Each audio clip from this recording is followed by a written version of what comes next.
এতিয়া মাৰ খোৱাৰ পৰা বাচিলো বিধায়ক হোৱাটো ইমান উজু কথা নহয় একদম ভটভটিত তুলি লৈ গৈছে ৰাস্তাত দিল্লুৱে এনে হাল্লা কৰি আছে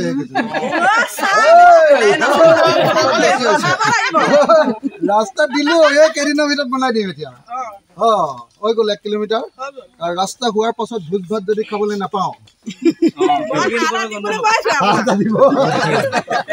আৰু কোনে কোনে কি দিব ৰঙালাও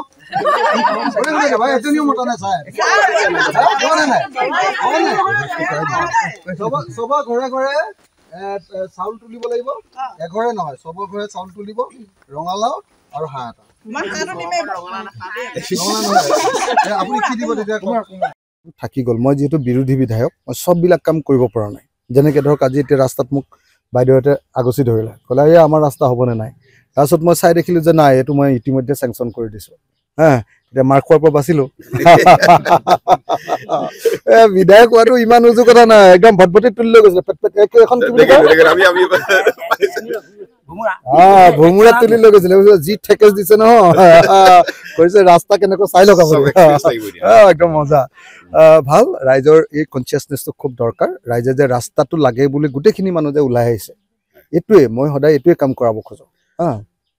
আৰু মই আজি শান্তিপুৰৰ আমাৰ ল'ৰাকেইটাক খুব গালি দিছোঁ এদিন নিজৰ ভাল মাটি এটুকুৰা দিব নোখোজে